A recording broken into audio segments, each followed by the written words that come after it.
Super star நடிகர் ரஜினிகாந்தோட நடிப்பில் கடந்த 14ஆம் தேதி கூலி திரைப்படம் வெளியானது. பாலிவுட் நடிகர் அமீர்கான், கன்னட நடிகர் உபேந்திரா, தெலுங்கு உச்ச நட்சத்திரமான நாகார்ஜுனா, மலையாள நடிகர் ஷோபின் ஷாக்கர், ஸ்ருதிஹாசன், சத்யராஜ் உள்ளிட்ட பலர் நடிச்சிட்ட இந்த படத்துக்கு அனிருத் இசையமைச்சிருந்தார். கலவையான விமர்சனங்களை பெற்று வரும் இந்த படம் 6வது நாள் வசூலை பார்க்கலாம். சன் பிக்சர்ஸ் தயாரிப்பில் வெளியான இந்த படம் கடுமையான விமர்சிக்கப்பட்டாலும் படத்திற்கு மக்கள் மீது இருந்த எதிர்பார்ப்பினால படம் நல்ல வசூல் செஞ்சு வந்தது. முதல் நாளில் உலகளவில் 152 கோடி ரூபாய் வசூல் செஞ்சது. முதல் நாளில் அதிக வசூல் செய்த தமிழ் படம் என்ற மாபெரும் சாதனையை படைச்சது. இதனைத் தொடர்ந்து அடுத்தடுத்த நாட்களில் வசூல் குறைய தொடங்கியது.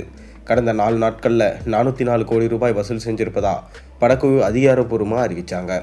அதே நேரத்தில் முதல் 4 நாட்களில் அதிக வசூல் செய்த தமிழ் படம் என்ற சாதனையை கூலி படைச்சிருக்கு. இந்த படத்தில் நடித்த நடிகர்களின் சம்பளம் மட்டுமே 350 கோடி ரூபாய் வரை கொடுக்கப்பட்டிருக்கு.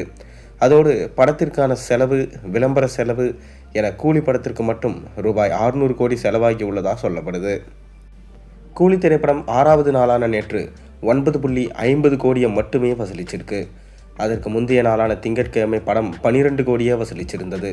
ஞாயிற்றுக்கிழமை 35.25 கோடியாக இருந்தது. மொத்தத்தில் தமிழகத்தில் மட்டும் கூலி திரைப்படம் 6 நாட்களில் 216 கோடியை எட்டியிருக்கு. இனி வரும் நாட்களில் படத்தின் வசூல் அதிகரிக்குமா என்பதை பொறுத்திருந்து பார்க்கலாம். ரஜினிகாந்த் 171வது படமான கூலி திரைப்படத்தில் தேவா என்ற கதாபாத்திரத்தில் நடிச்சிருக்காரு. சென்னையில் மேன்ஷன் நடத்தி வரும் தேவா தனது நண்பர் ராஜசேகரின் மர்ம மரணத்தை விசாரிக்கிறாரு. ராஜசேகர் நாகார்ஜுனா நடத்தும் ஹார்பரில் வேலை செய்து வராரு. இந்த விசாரணையில் தேவா பல சிக்கலை சந்திக்கிறாரு. இந்த படத்தில் தேவாவின் இளம் வாழ்க்கை மற்றும் சைமனுக்கும் தேவாவுக்கும் உள்ள தொடர்பு என்ன என்பதை பற்றியதான கதை. பல முடிச்சுகளோடு லோகேஷ் கனகராஜ் படத்தை அழகாக எடுத்திருக்காரு. படத்தில் பல லாஜிக் மீறல்கள் இருந்தாலும் படத்தின் ஆரம்பம் முதல் இறுதி வரை சுவாரஸ்யமாகவே செல்கிறது. அனிருத்தின் இசை படத்திற்கு கூடுதல் பலமாக இருக்குது. மேலும் இந்த படம் அன்அஃபிஷியலாக 1100 கோடிக்கு மேலே வசூல் செஞ்சுருக்கும் என சொல்லப்படுது. ஆனால் அஃபிஷியலாக இன்னுமே எந்த தகவலுமே வெளிவரலை. கிட்டத்தட்ட 6 நாட்களில் 490 கோடிக்கு மேலே வசூல் செஞ்சுருக்கிறதா தகவல்கள் கிடைச்சிருக்கு. இந்த தகவல் உங்களுக்கு பிடிச்சிருந்தா மறக்காமல் சேனலுக்கு சப்ஸ்கிரைப் பண்ணுங்கள், லைக் பண்ணுங்கள், பெல் ஐக்கனை ப்ரெஸ் பண்ணுங்கள்.